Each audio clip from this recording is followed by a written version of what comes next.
the silent cinema quickly learned to make people laugh.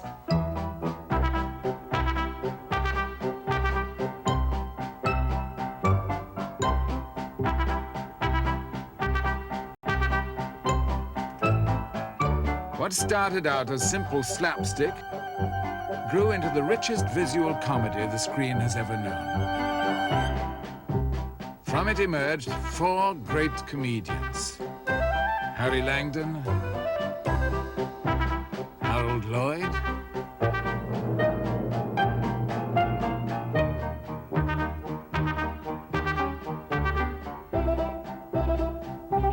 Buster Keaton, and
there were two great comedy producers in the silent days, Mack Sennett and Hal Roach.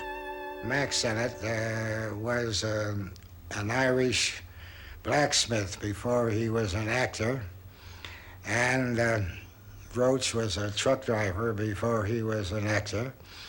So we had a little something in common. We were both Irish. And we were, despite what the press said, we were friendly.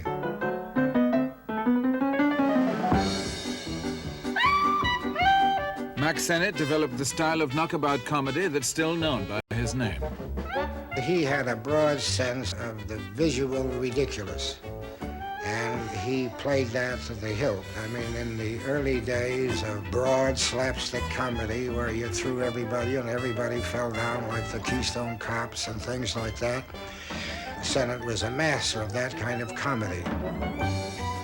Thanks to machinery like this cyclorama, Sennett's studio came to be called the Fun Factory.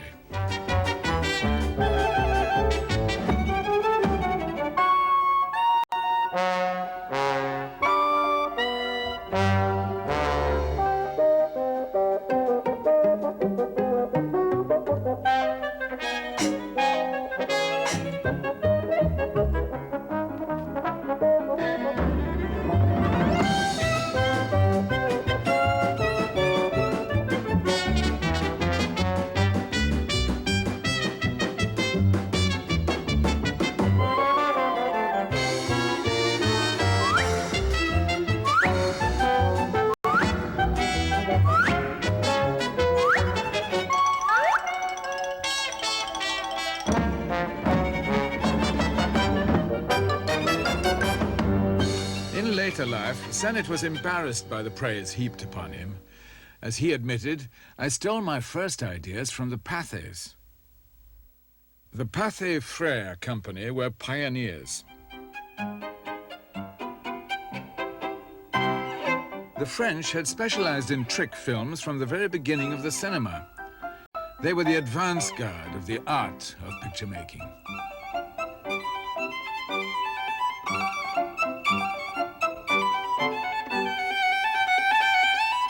Pathé made this chase comedy about a runaway balloon in 1907.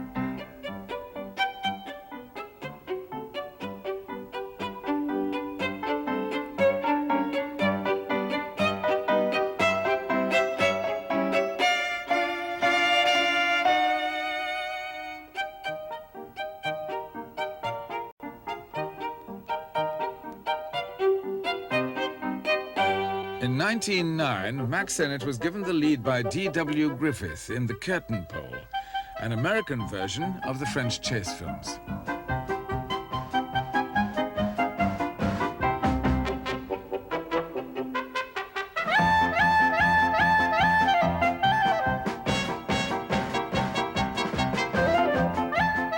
Griffith assigned Sennett to direct comedies. He absolutely worshipped Griffith. He'd walk with Griffith about 23 blocks from Griffith's home to the Biograph studio every morning and walk with him back and want to hear the master talk. He'd want to listen to him. Yes, he worshipped him, absolutely worshipped him. Sennett left Griffith to set up his own independent company, Keystone Comedies. He appeared in many of these himself. Based in Los Angeles, he took every advantage the city offered, like this 1914 military parade. Sennett saves money on extras, and on actors too. He plays the director himself. Sennett had a remarkable ability to spot talent. The young lady with the powerful kick is an English comedian named Charlie Chaplin. A great many of the comedians working for Sennett were English, and a great many other comedians that were working for other people over here were English. And because the vaudeville, music hall, pantomime shows in England produced a great many very fine comedians and comedians. And I think that as far as the visual humor is concerned, that there were more of it produced in England than any place else.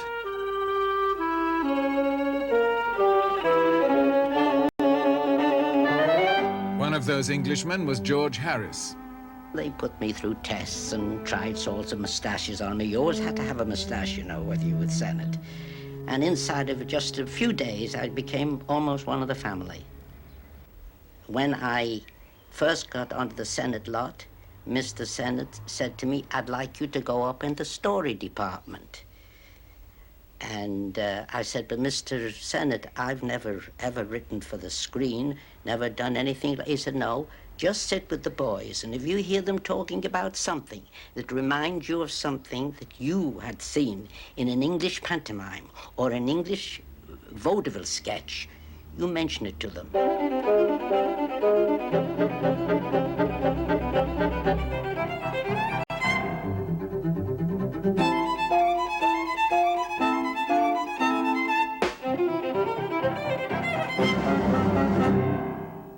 We never wrote anything. Everything was spoken. He'd divide us up into twos, and we'd have to get up a story for this comic, or for this comic, or for that kind. We were assigned to various comics, and we had to bring up a story of some kind. Our story was very simple, usually just a clothesline to hang gags on. There was the old-fashioned pratfall, which is almost self-explanatory. You either went bump and hit on your behind, or you go a little higher and hit on your back. And the directors in those days, if your fall wasn't high enough, he'd say, "I want to see a little more light, please." And you'd have to go higher. Then there was a stiff back, where you'd be walking along the street and a fellow would come out here with a broom, hit you right in the face, and you'd do a stiff back. You wouldn't move your feet. Your heels would stay right where they are, and your shoulders and heels hit at the same time. Then there was 108. That's the old fall where you're walking along the street and you step on a bar of soap. You go up in the air and you lay out in the air like that. It's flat.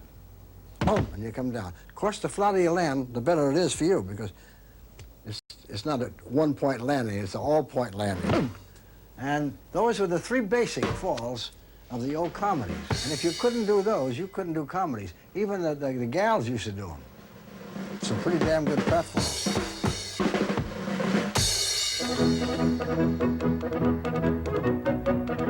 Sennett so loved the art of making pictures that he was happy to parody his own methods of production.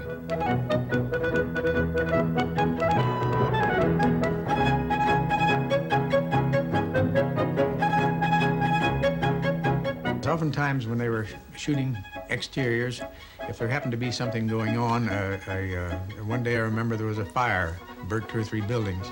So they rushed the cast of characters over, and later they'd write it into one of their future pictures.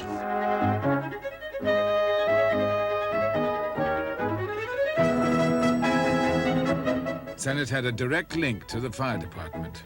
When the call came, the crew dropped everything, including Ben Turpin.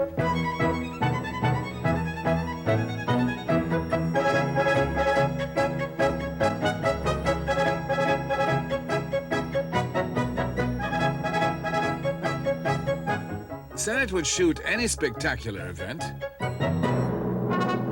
and work a sequence around it.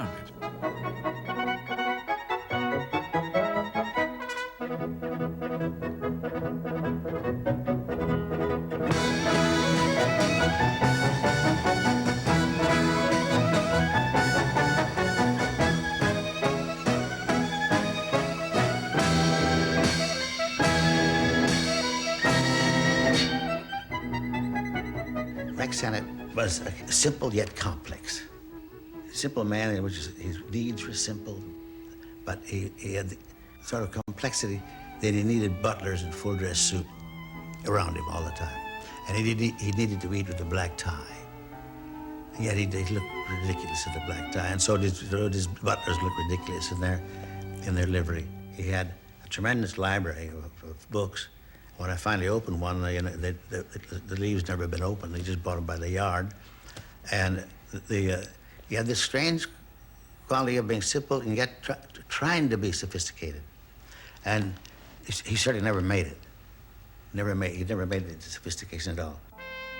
Sophistication was not the reason audiences loved these films.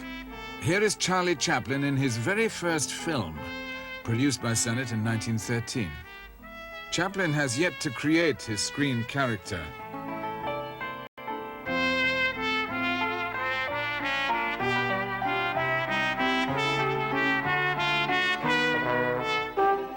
Sennett insisted that Chaplin do the knockabout slapstick his audience expected. Chaplin wanted to make subtler comedies. He left Sennett in 1915 and a year later signed with Mutual for $670,000 a year. He was now the highest paid comedian in history. Chaplin's years on the stage made him a storehouse of English music hall lore. George Harris came from a similar background of music hall and pantomime. Well, Chaplin, in my estimation, is pantomime. I think his every movement, his every motion was pantomime.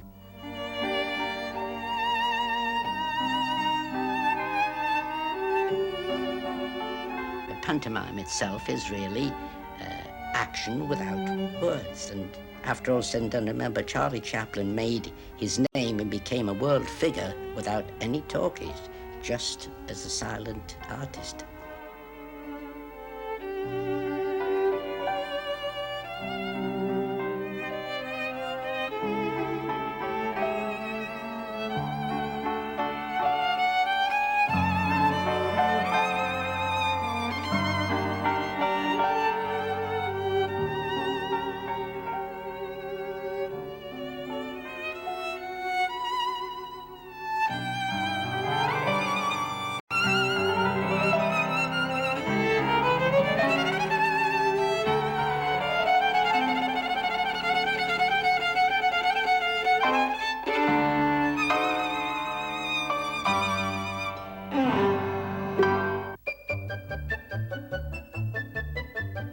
The one great film comic before Chaplin was The Frenchman, Max Linder. Linder showed how to hold the camera eye with movement alone. Chaplin learned from him and acknowledged his debt. In 1918, they met at the Chaplin studio and Chaplin had it filmed. Linder did Chaplin.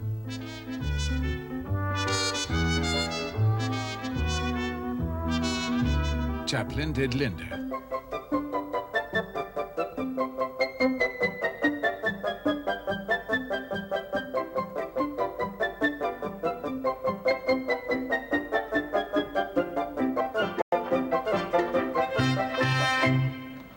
London, 1921.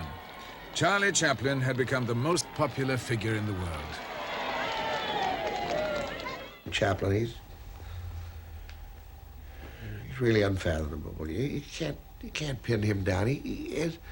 His talent was so great and so varied. He could do anything, and if he didn't know how to do something, he wouldn't say that he didn't know how. But don't show up the next day because he could tell you everything about it or do it better than the guy that originated it. man was a great tumbler. He had great control of his body. Strong. Oh, immensely strong. Had the ability to do anything with his feet or hands or head, torso. He could do all these things and do them so well. If you said what when you were watching Chaplin, you were lost. All you could do was just watch him and just try to catch him.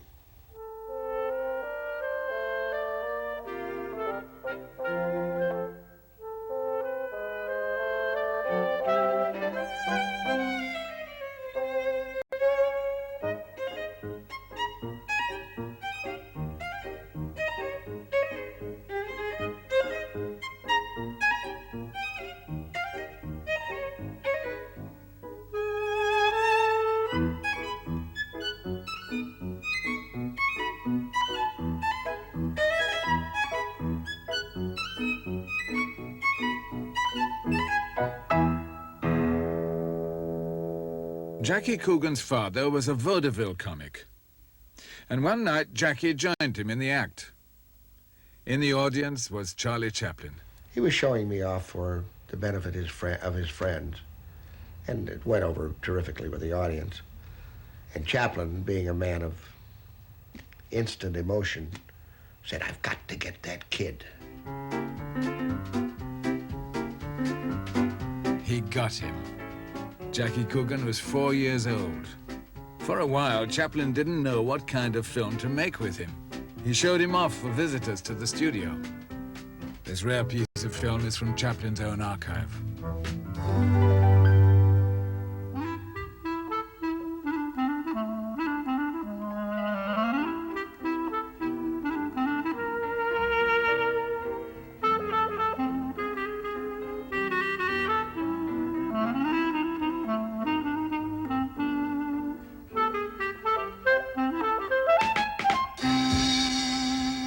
Chaplin saw in Coogan something of himself when young, for he too had been a child performer.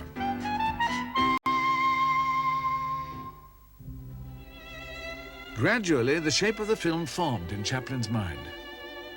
It would be different from anything he had done, a comedy with dramatic sequences.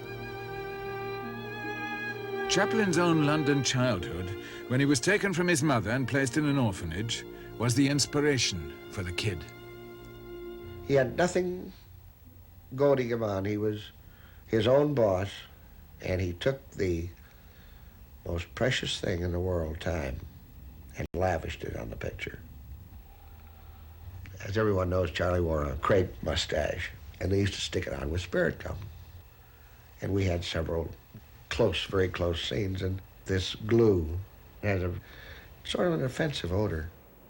A lot of the times, we're just sitting around. We wouldn't even be in costume without an idea. And suddenly he'd get this idea and he'd disappear and get his makeup on and put the mustache on. And it was fresh. And that odor would come through from that glue, and that was always associated with, well, it's time to go to work.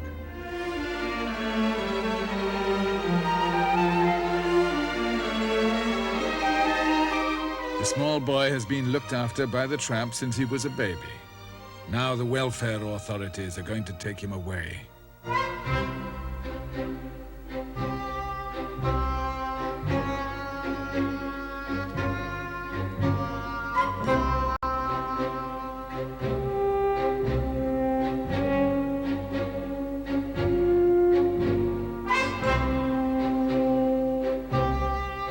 The county health man comes and says, are you the father? And this, that, and the other thing.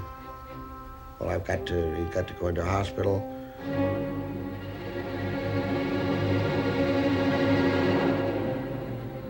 And they take him by force and to be put in there, which was practically condemning a child to death.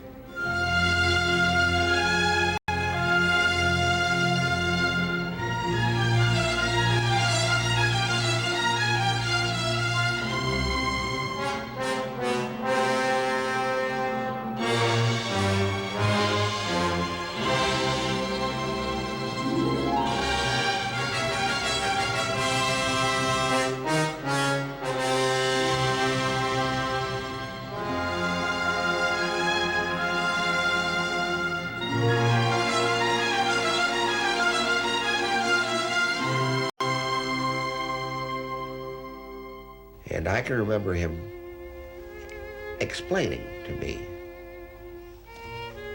what he wanted me to do. Then he also explained why he wanted me to do that. And he says, because, Jackie, it's this little boy is being torn from his friend. And as he started to dramatize it, I saw it in my mind's eye. He was a marvelous storyteller, narrator, but he put it on an intensely personal basis, so that when he said camera and then action, and the welfare worker threw me into this truck, that's when the dam broke.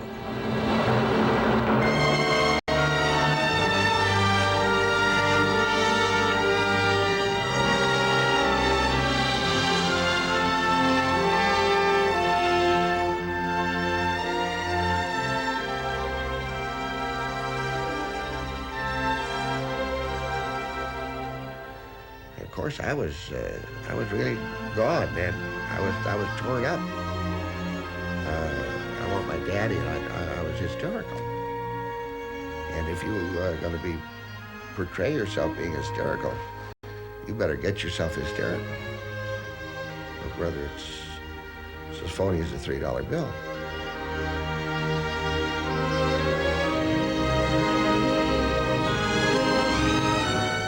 And then he starts out in this Model T Ford to take me to the orphanage hospital, and Chaplin pursues us over the rooftops. Well, he had a good idea. That was a different kind of a chase, where the pursued are in a car, and the poor pursuer is on foot, but over the rooftops.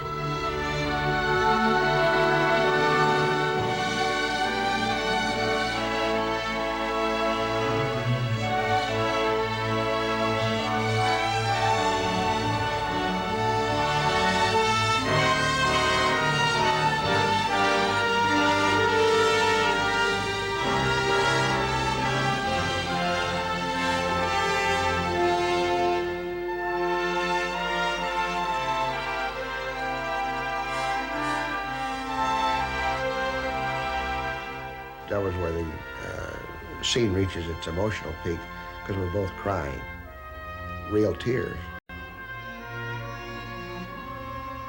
And to see this great clown that people had always seen, you know, as a mischievous tramp,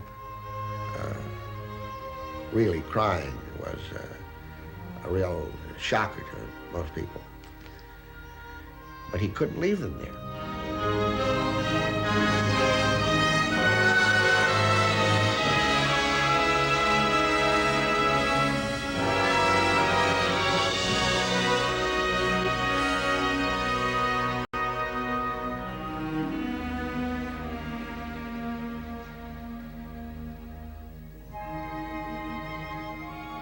So that was the finish of the scene. So he had gone from tearing your heart out to knocking him in the aisles with it, because the greatest relief is laughter.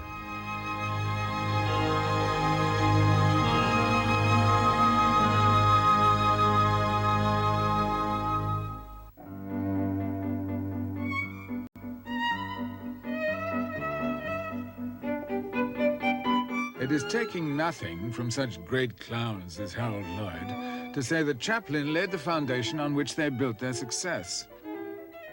With the feature-length comedy, he gave them fresh scope to display their genius.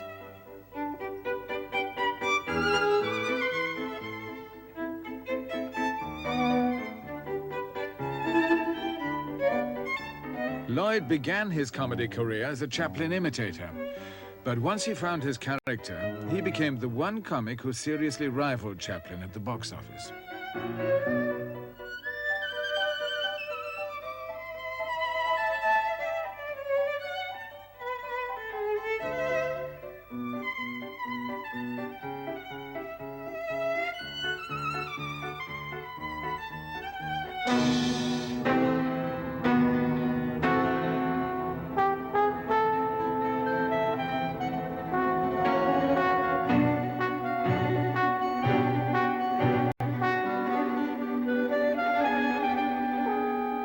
You know, the funny thing is, they've almost got me down as a stunt comedian because the films that I made that had thrills like that in had a real impact, and they remember those. But actually, out of nearly 300 films that I made, somewhere between 250 and 300, I only made 5 that had thrills like that. That's a small amount.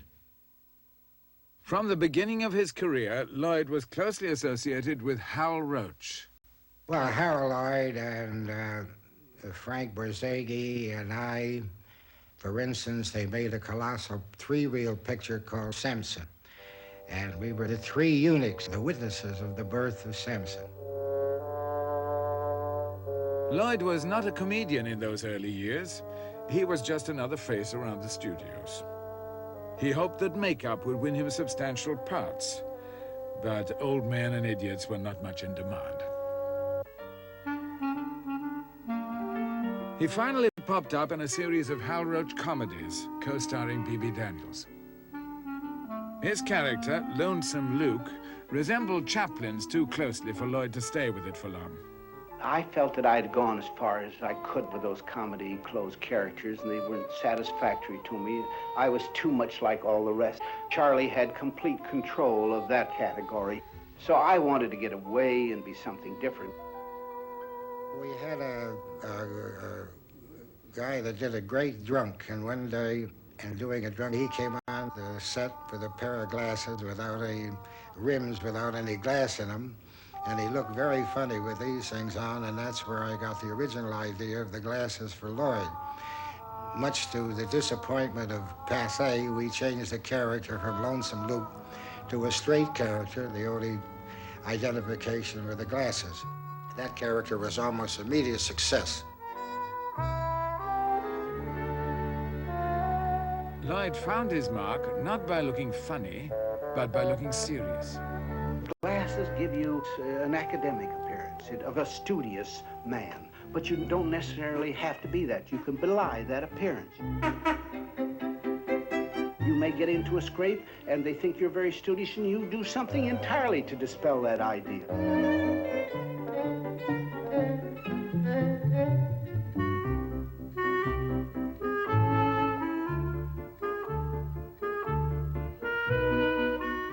Well, you become a funny character because you're not doing what they expect you to do. You get into a situation, you don't act as the normal person acts.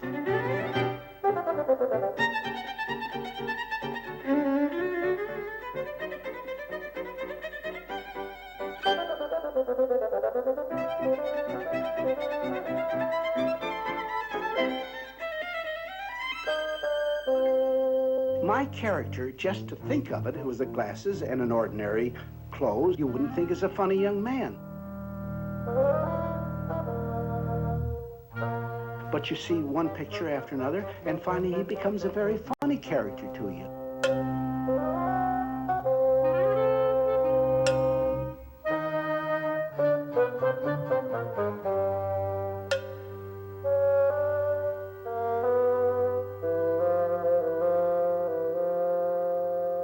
Harold Lloyd was an excellent actor, and Harold Lloyd portrayed a character.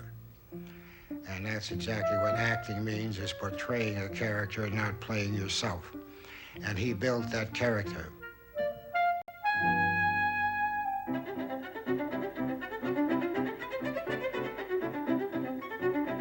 When he ran, it looked like he was running as fast as he could. When he did anything, it looked like he was doing it with great enthusiasm.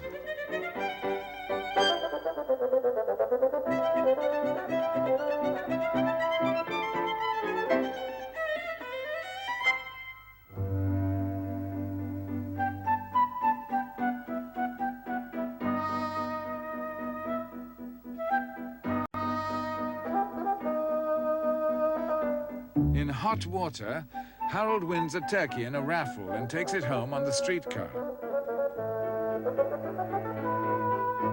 But there's another problem he fails to notice.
Buster Keaton approached his comedy with deep solemnity.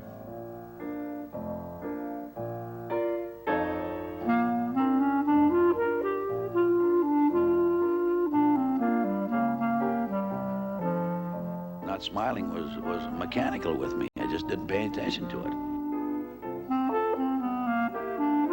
I learned from the stage that I was the type of comedian that if I laughed at what I did, the audience didn't.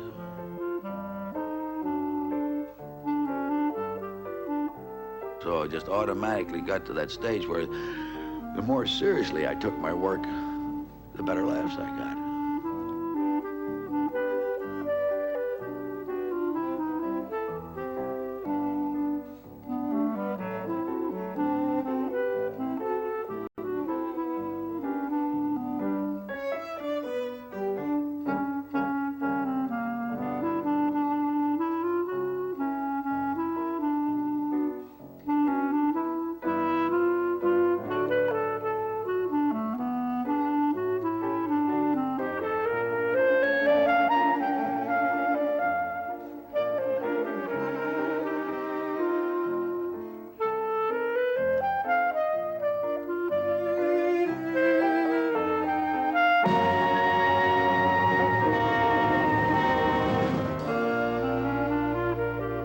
Keaton, I think, was the best of all, the most intellectual of all.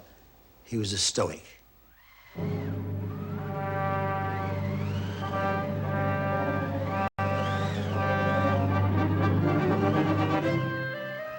never changed expression, no matter how life treated him.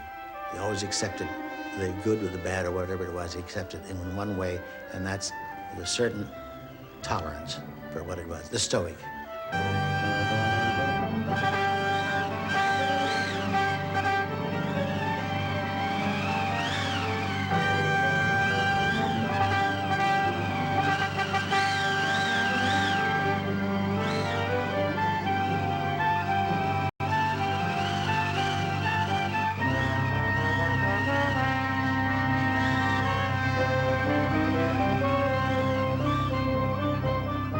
Keaton always joked that a cyclone was raging when he was born in Kansas.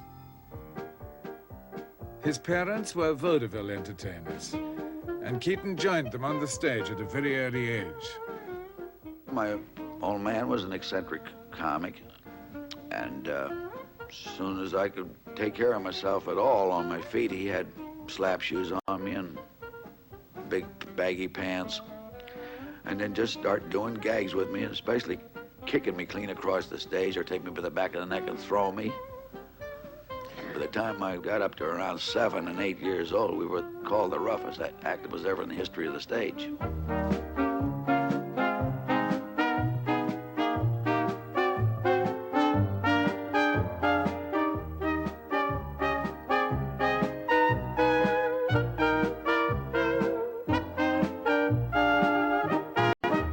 To my knowledge, Buster Keaton never had a double. I've heard a couple of fellas say they doubled him, but I have never seen this happen. This man was a very clever acrobat.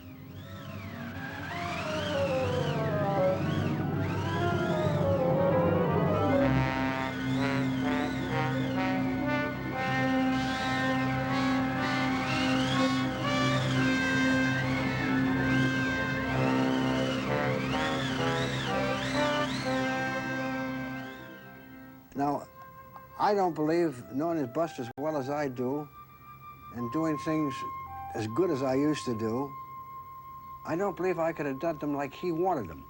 He knew what he wanted. His falls was a different fall. He just didn't slip and fall down. He'd do a lot of things before he fell down, you know, and he's built into it. And that's the way Buster was. And you can't double a guy like that doing those things.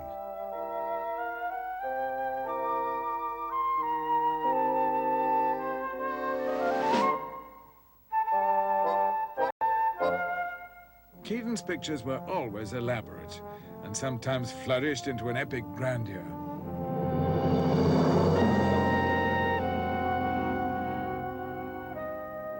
His most spectacular picture was The General, a Civil War story in which he plays a locomotive engineer.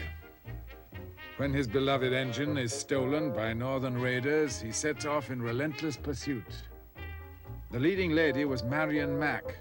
He was used to production and understood production. He understood the important shots, where to shoot from, and he knew exactly what he was going to do. But no one else knew what he was going to do before he started a scene, hardly ever. Keaton is now caught up with the enemy, and he decides to open fire on them.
We went out on location, and I had planned to make some scenes later on, some close-ups. My hair was perfect and everything.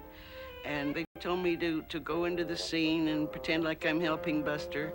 Of course, in this picture, I was always supposed to be sort of a dumb Dora type of a gal that was trying to help Buster, but getting in his way. So they said, when Marion gets in the proper position, let's let the water spout go and knock her down. I didn't know that they were going to do it. So that scene is not acting because the force of the water was very great. It's good that we didn't have sound movies at that time.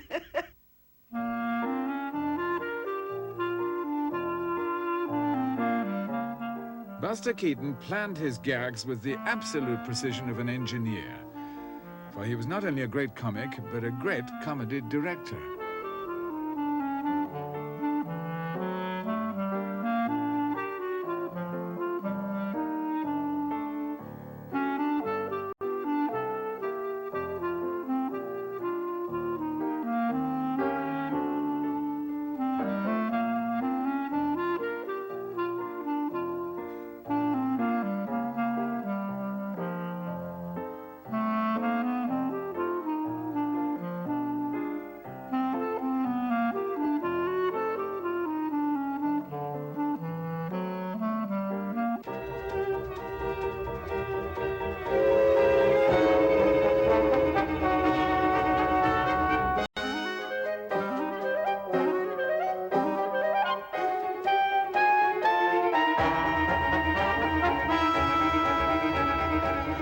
With this, his first independent release, Keaton proved how well he knew his audience.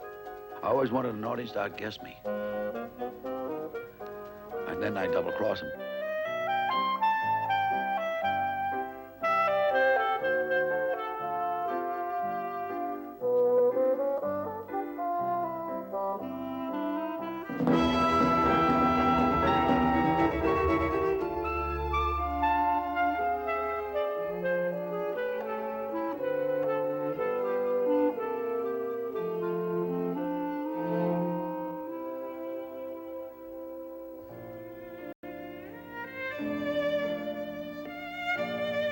If Keaton worked on a wide canvas, Harry Langdon was a miniaturist. His style was slow, deliberate, detailed.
Harry Langdon did not invent his character. We invented it. When I say we, Arthur Ripley and I invented it. Because Mr. Sennett had seen his act with his wife on vaudeville and had photographed it and liked this little man. And he was a very slow pantomime actor. And then he brought him to the studio and turned him loose with all the comics, and all the Max Sennett comics just ran faster than anybody, leaped higher, and had bigger pratfalls than anybody else. And here was this childlike character that took him 5 minutes to wink, trying to make good in that, and nobody wanted him.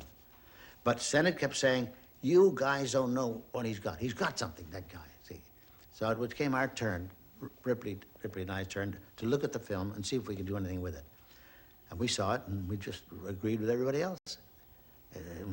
Just a small little all-time comedian, and Ripley said, "I think only God could help that twerp, And I had just read Soldier Schweik, The Good Soldier Schweik, and the connection between the two was immediate.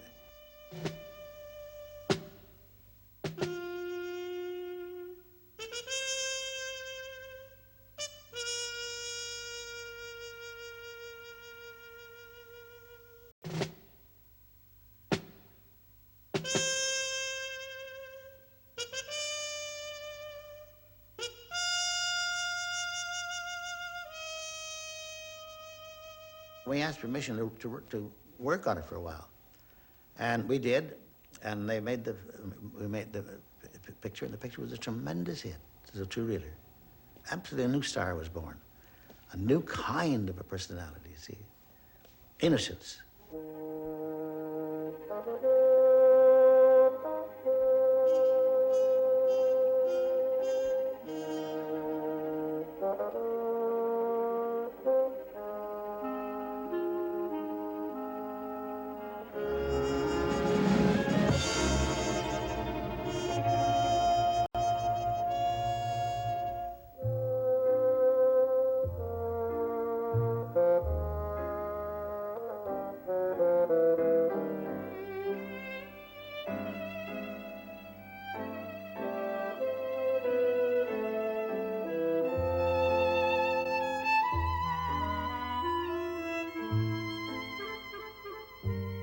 I went with him as gag man and finally became his director. And the first picture I directed for him was A Strong Man, which I thought was very good and had everything that Langdon could do and do right.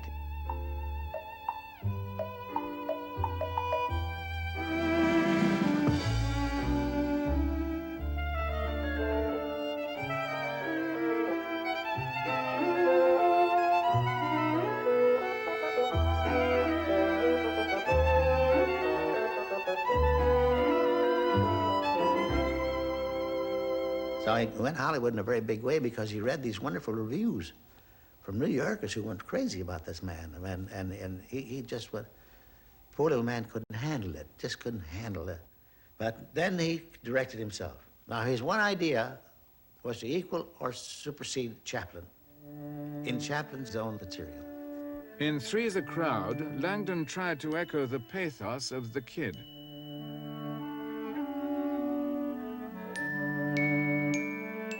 Audiences were not moved.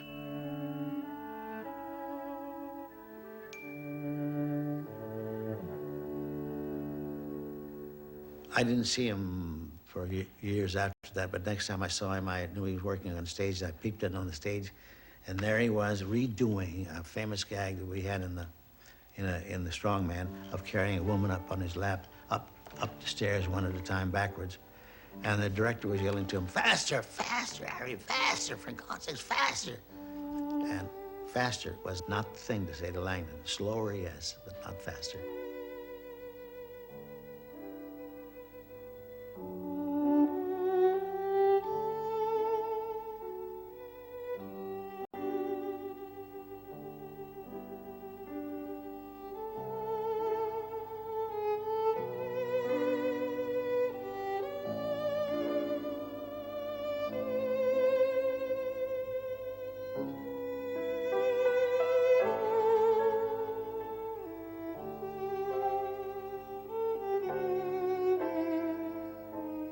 Langdon's stardom was short-lived. Although he kept working, he was quickly forgotten. He never knew what the difference between his own character. See, he never knew that Chaplin invented his own character, and knew Chaplin could direct himself because he knew his own character better than anybody else. But Langdon did not invent his own character. It was invented for him. And that he never understood. And it was a tragedy. Comedy always was a serious business. The silent comics did their best to adapt to talkies. But sound had little use for pantomime. The heyday of visual comedy was over.